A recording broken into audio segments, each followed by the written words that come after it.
You know what I think is even greater, if you can do it, is show up that way with your spouse, Mm, mm, because they know you more than anyone, right? And so if you can be true and be vulnerable, and oftentimes it's so hard to do, right? In many cases, I almost feel like it's easier to be vulnerable to a random person, or in public, than it is to your spouse. Hold on, we And gotta do a quick check for the audience. what's that? I am single without a spouse. Oh, I know my co-host have spouses. I don't know Fred's situation. Just yes, he's context for married. this He's next married. conversation since we're yeah, going there. But so I Fred, feel like you're that married? yes, he I is am. married. I'm married. Yeah. Okay, all right, all right. So I'll hold up for the single the brothers single out there. guys, yes, he's available, ladies. He's available. Uh, but I mean, I'm just saying that it is. I think he sets a good example for just the everyday man too, to be true Mm, to yourself, and to be willing to say, hey, if I don't feel right about this, I'm gonna say something about it. If it's not mm, sitting right with my spirit, I'm going to be true to myself and voice that. If I'm hurt, if you hurt me, I need to let you know that, and not just let it fester, and snowball into something else. And so, but that admittedly, that is one of the hardest things to do. But I think that's where we need to go as men, as evolved men, to have that courage and say, hey, I'm invincible. No matter what you are throwing at me, no matter what comes my way, I'm strong enough as a man to tell you, hey, that hurt, but still not be mortally wounded by it, and still stand. Can I give you an example of? I have three kids, two daughters. My son is in the middle, and one of the things that we've been working with him is on speaking up for himself, establishing boundaries. Right. So he's got my youngest is the firecracker. She's very strong personality. She's just doing her thing. My oldest daughter is 5 years older than my son, so she's always been the big sister. So it's been much kind of more of a paternal role, but there was a little bit of distance there, so she can be not domineering, but definitely in a leadership position. So for him, finding the space to advocate for himself, right, to really speak up and say something is something that we're really kind of having to work with him on. And so I'll give you an example today. We're eating brunch, and so he comes down to eat brunch. His youngest sister is at the table. She's been doing some arts and crafts or whatever, and so she's actually got her stuff in his space and where he's going to sit. And so instead of him being able to eat as he comes in on cue, so instead of him being able to eat at the table, and have his space, he notices, oh, well, I guess I'll have to just slide over here. And my wife says to him, no, son, come here. You need to speak up. Are you okay with not having your space? That's Creating good. that boundary, right? That's good. And so he says, well, no, actually, I'm not. And so she's like, well, what do you need to say? And so she walks him through that process, and Mhm. not even just saying it, but saying it with your chest. Like, hey, Yes. can you move your stuff so I can sit here, right? That's part of being a man. And it's That's so what I good. find is that amazingly, there's so many of us men who really struggle with being able to advocate for ourselves, believing Yes. that it's okay to say to our spouse, we might do that in a job place, or we can do it on the court. Or if you were in the club and somebody stepped on your Jordans, you would hopefully you would stand up for yourself, but that there's consequences with that. But being able to stand up to your loved ones, your spouse, and say, hey, babe, look, I feel a way about what you said or what you did. This is a need that I have. I need for you to be able to address that. And we can dive into the other dynamics of that, because there's certainly repercussions and things that can come with that. But having the confidence to be able to do that is a crucial thing. Got to be able to do that as men. So I just wanted to piggyback on what you were saying about that. I think it's really important. Yeah, that's such great training that you're doing at an early age, man. Like, for him to be able to find his voice, and to be able to, I mean, in the midst of all that female energy, that's really good training for when he gets older, for real. Yeah, it's what's funny is that when you're looking at your kid, and you got two kids, Columbus, you have children, am I right? Two kids. Yeah. So especially when you're raising boys, looking at them, seeing yourself through their eyes. And I can think back sometimes of myself when there were times when I didn't advocate for myself, when I didn't speak up, when I was too soft spoken, and I'm naturally a more laid back person, despite all the speaking that I do out in public. Sometimes it's even still a challenge for me sometimes to remember, no, I deserve to own this space that I'm in. I can own my feelings. I can advocate for myself. I can say, no, it's not okay for the waitress to just, no, it's not okay for you to just bypass it. It's okay. Every person has the right to their own space, their own feelings, and their own experience. And I'm equal to everyone else in that regard. And I'm the first person that has a responsibility of doing that. And that's something that I think many of us men, especially Black men, really wrestle with that. Oh my goodness. And emotions like not wanting to cry or being afraid to cry. That is, that's a human reaction. But the fact that, we may be socialized to not want to show that emotion, you're not being true to yourself in that regard. Isn't there a difference between not wanting to cry and being afraid to cry? Yeah, I would say there's a subtle difference there. When you say sometimes you just don't want to cry? Yeah, you don't feel like crying. Not because you're afraid to. Yeah, but not the right time. Do you ever feel like not laughing, or when you get the urge to laugh, you laugh? Yeah, I do. Because it's pleasurable. Because it's pleasurable. Business settings. I mean, if appropriately something makes you laugh, do you say to yourself, "I don't feel like laughing"? Yeah. Yeah. Oh, yeah. If it's inappropriate, yes. Not that I feel like it, but I don't think it serves me to laugh here because of the repercussions, because of the social context. Which is I don't want to. I don't want to laugh here. Well, I think that there is a difference. I remember somebody posted some years ago. It's funny, I remember this, but we were talking about the therapeutic version of crying, right? But I don't know of any man that's ever said, "Man, I just want to have a good cry right now," right? I've never heard a guy say that. Now you may feel cleansed if you're grieving something, you lost someone, or there's something that significant has happened. I can remember one time when I was in college and I was going through this really tumultuous situationship thing that was happening. And I said, I wish I could cry. I wish I had the capacity to be able to expel this emotion in a way that could cleanse me. Right. But I've never just been going through my day and felt so stressed, like I wish I could cry. Right. Yeah. I don't think that it's naturally a male tendency, but I do agree, Isaac, that there is a difference between wrestling with the stigma of being able to cry and still being perceived as being a man, and allowing yourself that freedom if that comes about, right? So I'm not afraid to cry, right? And I think that's what every man has to wrestle with, which is know thyself. Why didn't you cry? Why didn't you allow yourself to go there? Because I can tell you, I agree with all of you all that sometimes a good cry is the only way out, and it's beautiful. But when you don't, it's ugly though. It's ugly. It's not necessarily. The end is beautiful. The end is. But every time I don't cry, I don't think it's because I'm afraid to. Let me ask you guys this, because again, going back to raising sons, right?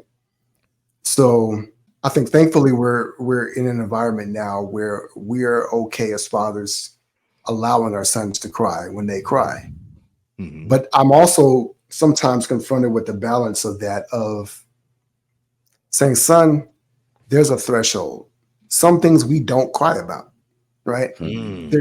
Sometimes you have to, as a man, learn, I'm not going to cry over this, right? Like this is below that level. You're not going to cry because you don't get to play a video game, or you don't get your way about certain things, or the frustration that you're feeling. For what I've tried to do is try to get him to articulate why he's crying, to talk about the emotion behind it, and say, okay, son, it's okay for you to say I'm frustrated. I don't feel like doing that. I'm tired of whatever. but we're not going to cry about it, because crying needs to be a signifier of a certain level of emotion that is beyond, that really requires. And I don't. Again, I'm dealing with the balance of this, so I'm really putting it out there. But this is kind of where I've been coming from. That as a man, there is a certain amount of internal strength. There's a switch that you get to flip on the dam to allow it to go. Because how do we function at war if we're crying over every little thing? I think it's a maturity. I think it's a maturity level, honestly, because you know, I mean, you can't tell you how old's your son? He's 7. 5, 7. Okay, he's still a child. You know, like he's gonna cry, and he's gonna cry at things that you think are not worth crying over. And I think that, you know, trying to learn that lesson too young robs him a little bit of the free expression. You know, like it's okay. I mean, and I hear what you're saying, and I don't disagree with that. I think that maybe there's a certain age, like if he's 13, 14 and he's still crying because he can't then get the cereal he wants or whatever, you know, that's another level, you know. Right. But I think that kind of works itself out as they mature. But I think it's I hear you, Q, and I don't disagree with that. But what I would say is, I think it's beneficial to understand what emotions you're feeling in that moment. If it's anger, if it's frustration, if it's, hey, you know what, I wanted to say it, but I didn't say it, or whatever else, instead of maybe acting out, but trying to understand how are you feeling in this moment, I think becomes important. And it is a hard thing, you know, kind of going back. I mean, I'll share with y'all like a situation that was, it was not the most manly of situations, but it understood. I'm not actually embarrassed by it, but I'll never forget, I can count, I've literally done thousands of interventions on the heart. And I can remember every single death that I've had, every single death. I remember the person, I remember the individuals, everything else like that. But one in particular, I remember that it just rocked me.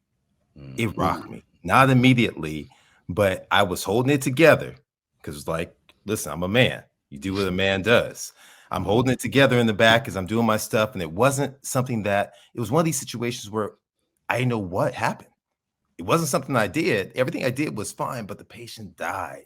And having to tell her family and her, and knowing that she was living and breathing and there before and no longer existed was a lot. Like, we're one of the few professions where we see people go away on the table right there with us. And the nurses came by, kind of like I think one just came by to say, hey, it's okay. And I just started bawling. I started just bawling like a baby there. All full-blown doctor, MD, FACC, FSCAI, all the initials behind my name. I'm bawling and was like, I can't do another case. Wow. Now, it wasn't that I couldn't do another case. And obviously I got back up to the plate and I did what I needed to. And this was 10 plus years ago when this happened. But in that moment, I didn't even feel bad that I did. Like, as the tears started coming down, to your point, that ugliness turned into beauty in terms of me feeling a bit at relief, and learning from it. And so I think that we have to be okay. And I'm not saying I had the perfect upbringing. I had great parents and everything else, but they weren't the EI on crying and everything else. that wasn't the case back in the day like that. But, you know, I mean, I learned from that. And I think our kids, so what I've tried to do with my son and my wife more so than is I've tried to allow some of that freedom for him, but obviously understanding place and time. I can't cry with the patient on the table and I'm frozen and can't do a case or do everything I can to resuscitate. I need to have my game. I need to be about business in that moment. And then afterwards, be about the business of recognizing how I feel. And if it comes out, it comes out, and go from there. Was it the right place? Did I love having the place? No, I didn't love doing it in there with all the staff being around. But the crazy part is that the staff, it didn't minimize me in their perspective going forward. Of course not. Of course not. At all. It did not degrade my standing or my place with the staff, the nurses, administration there at all. Probably elevated your view. it probably elevated their view of you, like showed Mhm. your humanity, your compassion, the fact that you cared so much. And there is a physiologic thing that happens when we have emotional tears, and that Mhm. is a release of cortisol, the stress hormone. So that's why we do feel Mhm. better after a long cry. I would One other point I would say about raising our sons, is that society is they're going to get socialized not to cry. You Mhm. just can't make it in Automatic. society if you're crying all the time. So I almost feel Mhm. like, man, like, let them do it when they're kids, because they're going to learn real quick this is not socially acceptable. And so just having that emotional intelligence to understand exactly why is it. I like what you guys are saying about the idea behind the emotion. Why are you feeling that way? And to be able to articulate that is great. I, So I yeah. I think it's beautiful, Columbus, that you had that environment where where you felt it was the right thing to do, or okay thing to do, and it I was don't know that I encouraged. felt it was okay. It just It just came over you. it just It happened. Yes, happened. It yes. And happened. you let it Your your flow. your first thought wasn't, "Let me stop it." Well, let me say you didn't stop it. I felt I that's couldn't. It's like when beautiful. you have to go pee and you just can't stop it at that. It's you start and it's over. It was Mhm. like that. It wasn't coming back. Where I was going is sometimes that's not the environment that we're found in, and so I just want to say I don't think there's a right answer. I think it's great when it's done that way, but the man that says I'm gonna bottle this up and I'm gonna find another place to release, I think that's the appropriate response. If you're gonna bottle it up, I'm gonna find there's something here, and it's got to come out. Mhm. Now's not the right time. These are not the right people. I think there's nothing wrong with that. There's no wrong answer. I don't think there's a right or wrong answer here. I, I, I agree with that, but I would also say with Columbus, like, if you are in that position where it's just coming, like, I think the worst thing you can do is try to hold it in and trying to stop it, because that's just not natural. You'll spend more energy trying to hold it in and be more stressed than if you just released it and got relief. I think there's a multiple beautiful elements to what you shared, Columbus. One, I think from a leadership perspective, it actually creates greater safety for everyone else to be able to embrace their own emotions around a situation. Yeah, you can't have a medical staff that's falling apart at every emergency or whatever the case may be. But I think it also highlights the stakes. You recognize that what you're doing, and honestly, if I have a doctor that is so cold-hearted that it doesn't affect them one way or the other, that could cause me concern. I do want somebody who is precise with the surgery, but I also want a human being who understands what's at stake and is going to take the care, right? So they're not so callous to that. And I think you demonstrated that. I think the other point to what I was saying about my son, which I'm trying to do on the balance, is it's not so much about repressing.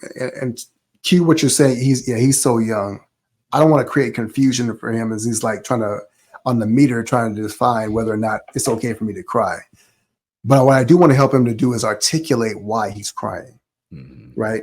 And I think that to the bigger point, for a lot of us men, when we are repressing those things, we've actually repressed all of our emotions. We've repressed happiness. We've repressed joy. We've repressed anger. We've repressed. So crying is just uh, an activity Mhm. that is releasing whatever that emotion is. But many of us can't even identify. Our emotional vocabulary is so limited. We can only say, "I'm sad. I'm happy. I'm angry." Right? Mhm. We can't get the nuance to say, "I'm feeling rejected. I'm feeling dismissed. I'm feeling ignored. I'm feeling lonely. I'm feeling isolated." Like those are all unique emotions, and so I want to help him to broaden that emotional vocabulary so he has access to those words. And like we want our kids to be educated in all these technical things and school subjects, but how educated are we in learning our own selves, our Mhm. own heart, our own response to certain situations? When this happens, it frustrates me because this is the thought that occurs. This is the belief about myself that I have. And I don't have access to that. There's a lot of us that are shriveled up in certain those areas, right? And there are a lot of successful people that are out front, and we see that public downfall. You know, Isaac, to your point, and I'll let it go, is when we look at people like Diddy, right? And you look at certain, and a lot of people are saying, well, you know, he's made a lot of bad decisions. He's done a lot of people wrong. Whatever the truth turns out to be, he did not put himself in a position where he had people around him that could help him make a better decision. There had to be a lack of access to certain emotional control. We've seen him spaz out on television, and we've glorified that as an act of a passionate entrepreneur. But it also shows that that's a man who's not be able to harness his emotion and be able to articulate it in a healthy way, right? Mhm. And that's an extreme example. But then on the other end, for maybe 95% of the other men, we're just sucking it up and we're sitting on the couch while our wife walks around us wondering what's going on. We're not present for our kids. We are not present for ourselves. You know, there's a lot of things that we're going through that we need to be able to have the capacity to articulate. So I think, you know, if I get a whole lot of backlash in the comments, it's not that I'm trying to restrict my son from crying. It's that I just want you to know why. What are you feeling that's causing you to express this emotion that allows him to be able to articulate that, to have greater access, to be able to actually handle that in a healthy way, and to be able to develop that part of himself. Fred, you're speaking from my counselor's playbook.